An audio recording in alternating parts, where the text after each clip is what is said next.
Mga mahal ko sa buhay, may itatanong lang ako sa inyo. Ngayong umaga, nakainom na ba kayo ng tubig? O kape muna? O juice agad? Pakinggan ninyo ito ng mabuti. Ang sagot ninyo sa tanong na iyan ay maaaring nagpapasama ng inyong bato ngayon mismo habang nakikinig kayo. Hindi lang iyon. Kahit kumakain kayo ng mga pagkaing akala ninyo ay mabuti para sa inyo, maaari pa ring masira ang bato. Marami sa atin ang may maling kaalaman at hindi natin alam na mali tayo. Kung mapapanood ninyo ang video na ito hanggang sa huli, mawawala ang lahat ng inyong alalahanin tungkol sa bato at malalaman ninyo kung ano talaga ang dapat gawin. Magandang araw sa inyong lahat. Ako po si E.K. Maricel Santos, isang health educator. Ang mga pasyenteng pinakaikinakaawa ko sa aking trabaho ay ang mga taong dumating ng huli na. Ang mga taong nagsabi, wala naman akong nararamdaman, okay lang ako, tapos bigla na lang nalaman na malala na pala ang kondisyon. At ang bato, ito ang pinakamahirap na organo pagdating doon. Tahimik itong nasira. Walang ingay. Walang babala. Kaya mas nakakatakot. Inihanda ko ang video na ito para sa inyo, para hindi na mangyari ang ganoon sa inyong pamilya. Magsimula na tayo. 9 na bagay ang tatalakayin natin. Ano ang ginagawa ng bato sa katawan? Bakit patuloy na tumataas ang bilang ng may kidney disease sa Pilipinas? 5 mapanganib na senyales ng may problema sa bato. Mga pagkain na tahimik na sumisira ng bato. 3 prutas na tunay na nagpoprotekta ng bato. Bakit ang broccoli ang pinaka-espesyal na gulay para sa buong katawan? Paano ang tamang paghugas at pagluluto ng broccoli? Mga ugaling maaaring simulan mula ngayon. At espesyal na payo para sa mga taong kailangang mag-ingat ng higit. Mga kaibigan, kung wala ang bato, hindi tayo makakatagal ng 3 araw. 3 araw lang. Dahil ang mga lason ay maakumulang sa katawan at titigil ang lahat ng sistema. Ganoon kaimportante ang bato. Palagi tayong nakakarinig tungkol sa puso, tungkol sa atay. Pero ang bato, halos hindi natin pinag-usapan. Ano ba talaga ang trabaho ng bato? Ipaliwanag ko sa inyong simple. Ang bato ay katulad ng filter ng aparato sa tubig sa bahay. Kung hindi pinalitan ang filter, ang tubig ay magiging marumi, magbabaho, magbabago ang kulay. Ganoon din ang katawan kapag nasira ang bato. Ang bato ay nagfi-filter ng halos 180 litro ng dugo sa isang araw. Isipin ninyo, 180 litro. 2.5 beses mapupuno ang isang malaking bathtub. Napakalaking trabaho at ginagawa ito ng bato ng walang pahinga, kahit tulog kayo, kahit kumakain. 3 ang pangunahing gawain ng bato. Una, ini-filter nito ang mga lason, ang mga labi ng gamot at ang mga basura ng mga patay na selula at inilalabas ang lahat sa pamamagitan ng ihi. Pangalawa, kinokontrol nito ang dami ng tubig sa katawan. Kapag sobra ang tubig, inilalabas nito. Kapag kulang, iniingatan. Kapag nawasak ang balansing ito, namamaga ang mga binti at tumataas ang presyon ng dugo. Pangatlo, kinokontrol nito ang presyon ng dugo at nagpapadala ng signal para gumawa ng red blood cells. Kaya kapag nasira ang bato, maaaring magkaroon ng anemia. At kung hindi na gumagana ng maayos ang inyong gamot sa presyon, posibleng ang bato na ang may problema. Ngayon, bakit tahimik na nasira ang bato? Dahil ang bato ay may napakalakas na kakayahang mag-adapt. Kahit mawalan ng 70% ng kakayahan nito, kadalasan ay walang sintomas. Ang sintomas ay lilitaw lang kapag bumaba na sa 30% pababa. Kaya ang kawalan ng sintomas, iyon ang pinakamapanganib na senyales. Iulit ko. Ang kawalan ng sintomas, iyon ang pinakamapanganib na senyales. Ibabahagi ko ang kwento ni Ate Nida Reyes, 62 taong gulang, taga Quezon City. Nagpapatakbo ng tutorial center. Maingat sa kalusugan, nag-ehersisyo, kumakain ng gulay. Isang araw, nagpa-check up siya. Wala naman akong nararamdaman, sabi niya. Pero pagkatapos ng pagsusuri, 62% na lang ang natitira ng kakayahan ng kanyang bato. Bakit? Mayroon palang diabetes si Ate Nida na hindi maayos ang kontrol. At matagal na siyang umiinom ng pain relievers para sa tuhod. Ang dalawang iyon ang tahimik na sumira. Sana nalaman ko ng mas maaga, sabi niya. Hindi ko pa rin makalimutan ang mga salitang iyon. Kapag patuloy na masira ang bato, ang resulta ay dialysis. 3 beses sa isang linggo, 4 na oras bawat beses, kailangan pumunta sa ospital. Kahit isang simpleng 3 araw na bakasyon ay hindi na posible. Gusto ninyong samahan ang mga apo sa beach. Hindi na kaya. Ang pagkain ay magbabago ng ganap. Halos lahat ng paboritong pagkain ng Pilipino ay may restrictions. Marami sa atin ang ayaw maging pabigat sa mga anak at apo. Naiintindihan ko. Kaya napakahalagang marinig ninyo ang lahat ng sasabihin ko ngayon. Ang bilang ng mga Pilipino na nagkakaroon ng chronic kidney disease ay patuloy na tumataas. At ang 3 pangunahing sanhi nito ay ang diabetes, ang hypertension, at ang sobrang gamot sa pain relievers. Una, ang diabetes. Halos kalahati ng may kidney disease ay may diabetes. At ang nakakaalarma, maraming Pilipino ay hindi pa alam na mayroon silang diabetes. 3 tao sa 10 may diabetes ay hindi pa nila alam. Dahil sa simula walang sintomas. Bakit nakakasama ang diabetes sa bato? Simple. Kapag mataas ang blood sugar, nasasama ang mga ugat ng dugo. At ang bato ay puro ugat ng dugo. Kung nasira ang mga ugat, nasira ang bato. Nangyayari ito ng dahan-dahan, 10 taon, 20 taon, walang ingay. Pangalawa, ang hypertension. Ang mataas na presyon ay laging naglalagay ng malakas na force sa mga ugat ng bato, unti-unti itong sinisira. Ang mga taong may hypertension na hindi na itrato ng maayos ng 10 taon o higit ay halos 3 beses na mas mataas ang panganib na magkaroon ng kidney disease. Ang gamot sa presyon ay hindi lang para sa puso. Para din iyon para protektahan ang bato. Pangatlo, ang pain relievers. Kapag masakit ang tuhod o likod, agad tayong umiinom. Naiintindihan ko iyon. Pero ang mga anti-inflammatory na gamot ay direktang nagpapababa ng daloy ng dugo sa bato. At habang tumatanda, ang bato ay mas nagiging sensitibo sa mga gamot na iyon. Noong bata pa, 2 tableta ay hindi problema. Ngayon, kahit isa ay maaaring maging pabigat. Ngayon, pag-usapan natin ang 5 senyales na ipinapadala ng bato na kailangang malaman ninyo. Una, pagbabago sa ihi. Kapag mabula ang ihi at hindi nawawala pagkatapos ng 5 minuto, iyon ay senyales na may protein na lumalabas. Ang bula na galing sa dehydration o daloy ay mawawala sa loob ng 1 o 2 minuto. Ang bula na galing sa may sakit na bato ay nananatili ng matagal. Tingnan din ang kulay. Malinaw o maliwanag na dilaw ang normal. Kapag masyado itong madilim o may pagkapula ng paulit-ulit, kailangan ng pagsusuri. Pangalawa, pamamaga ng katawan. Lalo na sa umaga, namamaga ang mga mata, nagiging makapal ang mga bukong-bukong, hindi mapalis ng madali ang singsing.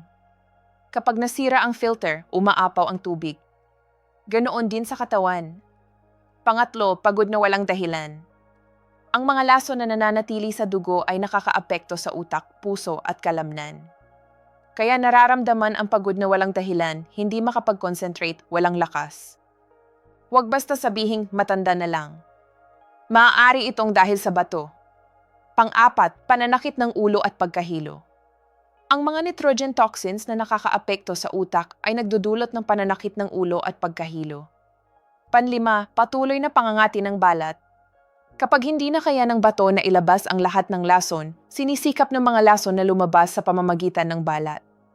Lalo itong nararamdaman sa gabi at kahit kakamot-kamot ay hindi mapawi. Kapag isa man sa mga sinyaling ito ay naramdaman ninyo, huwag matakot. Pero magpasuri na. Alam na natin ang mga senyales. Ngayon, alamin natin ang mga pagkain na sumisira ng bato. Una, ang sodium, ang asin.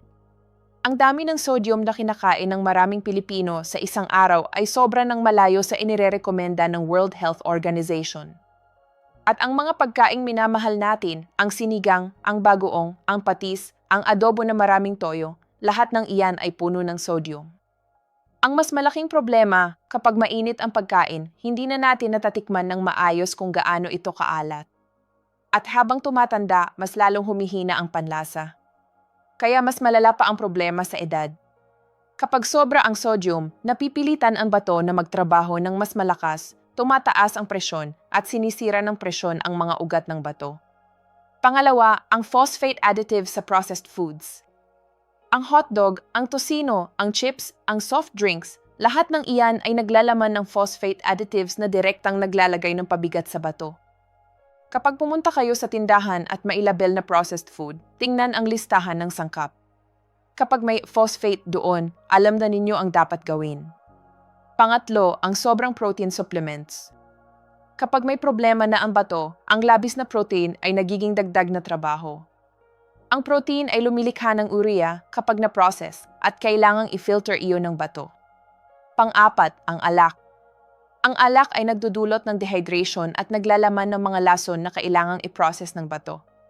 Panlima, ang sobrang maraming supplements at vitamins sa mataas na dosis. Ang mga labi ng mga iyon ay napupunta lahat sa bato para i-filter. Ang natural na pagkain ay palaging mas ligtas at mas epektibo kaysa sa anumang supplement. Ngayon, ang magagandang balita. 3 prutas ang tunay na nagpoprotekta ng bato. Una, ang blueberry. Hindi ito mahal kapag frozen ang bibilhin at pareho pa rin ang nutritional value. Ang blueberry ay may mababang sugar, kaya kahit may diabetes, pwede ang katamtamang dami. Ang asul-ubeng kulay nito ay nagtatago ng compound na tinatawag na anthocyanin na pumipigil ng ikalawangki sa mga ugat ng dugo. Pinoprotektahan nito ang mga maliit na ugat ng bato at nagpapababa ng presyon. Sa isang pag-aaral, ang mga regular na kumakain ng blueberry ay 34% mas mabagal ang pagbaba ng kakayahan ng bato. Isang dakot lang, 3 o 4 na beses sa isang linggo. Maaaring ilagay sa yogurt o gawin na smoothie. Pangalawa, ang mansanas. Ang mansanas ay puno ng pectin, isang fiber na humahabol ng mga lason sa bituka at inilalabas sa dumi. Ang mga lason na iyon na dapat pa sanang i-process ng bato ay inaalagaan na ng bituka. Teamwork. Kainin kasama ang balat, hugasan ng mabuti gamit ang baking soda. Kalahati hanggang 1 buong mansanas sa isang araw ay sapat. Pangatlo, ang dalandan. Ang dalandan ay puno ng flavonoids na nagpapababa ng inflammation sa mga ugat ng dugo at nagpoprotekta ng bato. Mayroon din itong vitamin D na nagpapalakas ng immune system. 2 o 3 piraso sa isang araw ay sapat. Pero mayroon pang isa na mas makapangyarihan pa kaysa sa lahat ng 3 prutas na iyon. Ito ang broccoli. Kumakain ba kayo ng broccoli? Baka sabi ninyo, hindi masarap iyon. Ngayon, mababago ang inyong isip. Ang World Health Organization ay nagsasama ng broccoli sa 10 pinakamabuting pagkain para sa kalusugan. Maraming doktor, kapag tinanong kung isang gulay lang ang irerekomenda nila, ang sagot ay broccoli. Bakit? 7 benepisyo ang maibibigay ng broccoli sa inyong katawan. Una, nagpoprotekta laban sa cancer. Lalo na sa colon cancer, ayon sa pananaliksik, ang mga regular na kumakain ng broccoli ng 2 beses o higit sa 1 linggo ay may 28% mas mababang sansa na magkaroon nito. Pangalawa, pinoprotektahan ang puso at ugat ng dugo. Ang dietary fiber at antioxidants ng broccoli ay nagpapababa ng masamang kolesterol at nagpapanatili ng maayos na presyon. At dahil ang bato ay puro ugat ng dugo, ang malusog na ugat ay nangangahulugang malusog na bato. Pangatlo, nagde-detoxify ng atay. Ang atay at bato ay parang magkapatid na nagtutulong. Ang atay ang una, ang bato ang pangalawa. Kapag pinaghirapan ng broccoli ang trabaho ng atay, mas magaan ang trabaho ng bato. Pang-apat, nagpapanatibay ng buto. Puno ito ng calcium at vitamin E, 2 bagay na magkasamang nagpapatibay ng buto. Para sa ating mga senior na nag-aalala sa osteoporosis at sa mga hindi makatunaw ng gatas, ang broccoli ay isang napakagandang alternatibo. Panlima, nagpapalakas ng immune system. Ang broccoli ay may halos doble ng vitamin D kumpara sa limon, kasama ang maraming antioxidants na nagpapalakas ng immune cells. Pang-anim, pinoprotektahan ang mata. Ang lutein at zeaxanthin ng broccoli ay pumipigil ng macular degeneration, isang pangunahing dahilan ng pagkawala ng paningin sa edad. Pampito, pinapanatiling stable ang blood sugar. Ang dietary fiber ng broccoli ay nagpapabaga ng absorption ng asukal. Para sa may diabetes o prediabetes, napakahalaga nito. Ngayon, ang 2 espesyal na compound ng broccoli na nagpapakahanga sa mga siyentipiko. Ang una ay sulforaphane. Simpleng paliwanag, Ito ang compound na nagpapasalamat sa mga cancer cells na pumatay sa kanilang sarili, nagpapababa ng inflammation sa mga ugat at nagpapalakas ng liver detoxification. Natatangi ito sa broccoli. Wala o kakaunti ito sa ibang gulay. Ang pangalawa ay indole negatibo 3-carbinol na espesyal na nagpapaayos ng metabolismo ng mga female hormones. Nakakatulong ito sa hormonal imbalance na may kaugnayan sa breast cancer at uterine cancer. Partikular na mahalaga para sa mga babae. Nagbabahagi ako ng kwento ni Ate Lourdes Bautista, 67 taong gulang, retiradong guro mula sa Laguna. 3 taon na nakaraang lumabas sa kanyang check-up na mataas ang liver enzymes at bahagyang bumaba ang kakayahan ng bato. Binago niya ang dieta at nagsimulang kumain ng broccoli ng 5 beses sa isang linggo. Pagkatapos ng 6 na buwan, ang liver enzymes ay nag-normalize at nag-stabilize ang kondisyon ng bato. Dahil talaga sa broccoli, tanong niya. Sinagot ko, mahalagang bahagi ng pagbabago iyon ang broccoli. Pero narito ang mahalagang babala. Kung mali ang pagluluto ng broccoli, kalahati ng sustansya ay mawawala bago mo pakainin. Kapag pinakuluan ang broccoli, ang mga sustansya ay lumalabas sa tubig. Sa isang eksperimento, 3 minuto lang na pakuluan ay nagpapababa ng 33% ng vitamin E at 27% ng sulforaphane. 5 minuto, halos kalahati na ang nawala.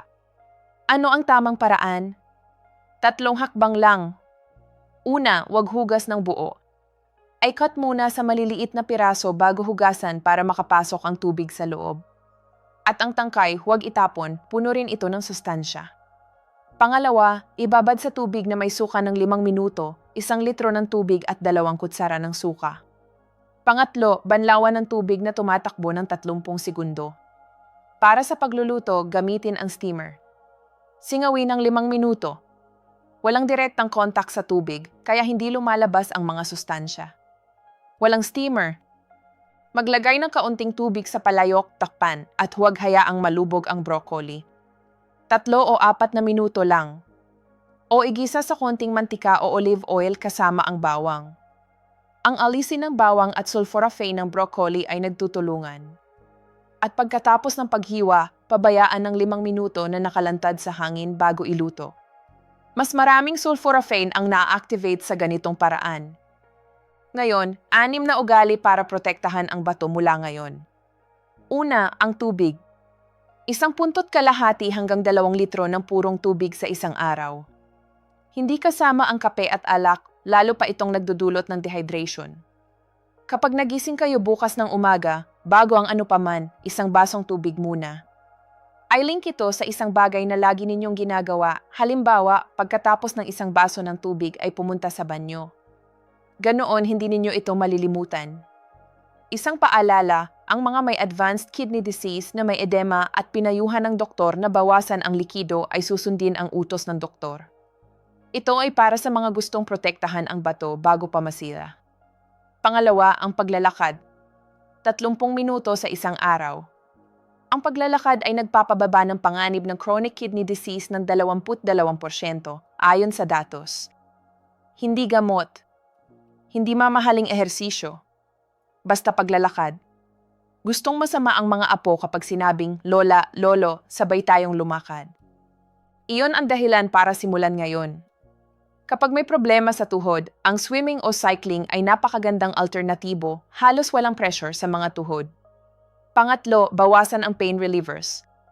Kapag masakit ang tuhod o likod, subukan muna ang cold compress, hot compress o magaan na stretching.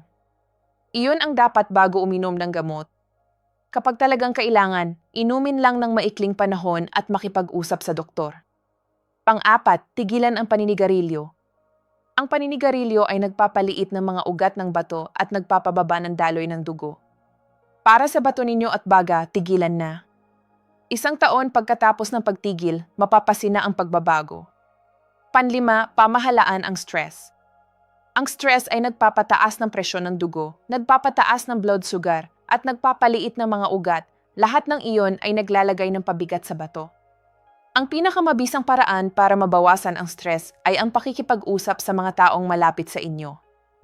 Ang paglalakad kasama ang mga kaibigan, ang pakikipagkita sa simbahan, ang pagtawag sa inyong anak, Ang mga simple na bagay na iyon ay nagpapababa ng stress ng higit kaysa iniisip natin. Pang-anim, regular na check-up. Ang PhilHealth ay nagbibigay ng libreng check-up kasama ang blood test at urinalysis. Gamitin ito. Huwag sayangin. Ang bato ay tahimik na nasira at ang sintomas ay lilitaw lang kapag 30% na lang ang natitira. Kaya ang regular na check-up ay susi. Para sa mga may 60 taon pataas, 1 beses sa 1 taon. Para sa may diabetes o hypertension, 2 beses sa 1 taon. Bago tayo magtapos, espesyal na payo para sa mga taong may espesyal na kondisyon. Kapag may advanced o stage 3 hanggang stage 4 na chronic kidney disease kayo, mag-ingat sa potassium. Ang mga prutas, gulay at beans na napakaganda para sa karamihan ng tao ay maaaring magdulot ng problema sa ritmo ng puso para sa inyo. Ibabad ang gulay ng 1 o 2 oras sa tubig bago lutuin, pakuluan at itapon ang tubig. Makipag-usap sa inyong doktor para sa tamang dieta. Para sa mga umiinom ng blood thinners, para sa atrial fibrillation o blood clot prevention, ang broccoli ay may vitamin E na maaaring makaapekto sa bisa ng gamot. Huwag biglang dagdagan ng marami ang broccoli. Panatilihin ang dati ninyong dami at makipag-usap sa doktor. At para sa mga may sensitive na tiyan, lutuin ang broccoli ng mas matagal para mas malambot at mas madaling matunaw. Magsimula sa maliit na dami at dahan-dahan itong palawakin.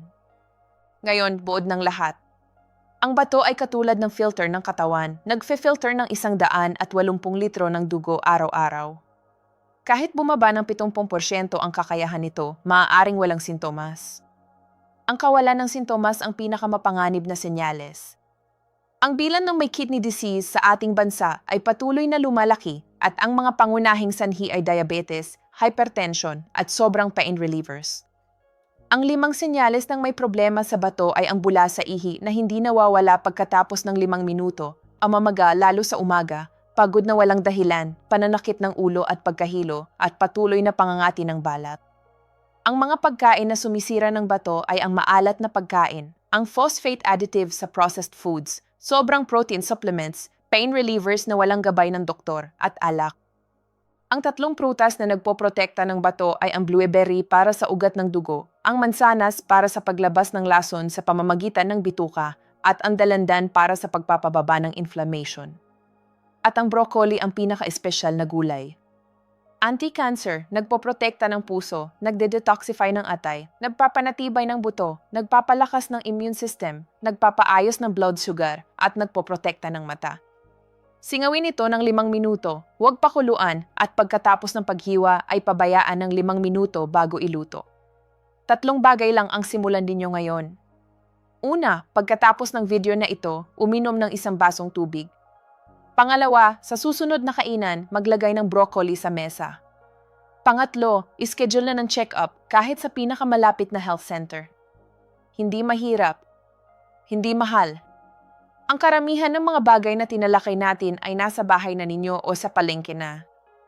Mga kaibigan, ang inyong henerasyon ay ang henerasyon ng pagpupunyagi at pagmamahal sa pamilya. Nabuhay kayo para sa inyong mga anak at apo. Maraming taon ninyong inuna ang pamilya kaysa sa sarili.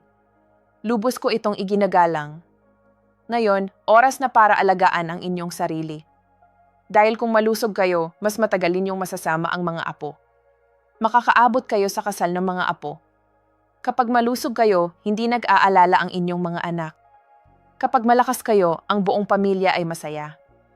Isa-isang simulan ang mga pagbabago. Hindi kailangan na sabay-sabay na baguhin ang lahat. Ngayon, 1 baso ng tubig. Bukas, 1 plato ng broccoli. Sa susunod na linggo, 30 minutong paglalakad. Dahan-dahan, isa-isa, magagawa natin ito. Lahat tayo kaya. Kung nakatulong sa inyo ang video na ito, pindutin ang like at mag-subscribe para hindi ninyo mapalalagpas ang mga susunod na health tips.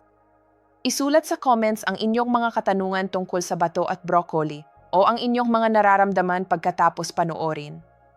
Ang inyong kwento ay maaaring magbigay ng lakas sa iba pang mga senior na katulad ninyo. Tulungan natin ang isa't isa. Alagaan ninyo ang inyong kalusugan. Ingat kayo palagi.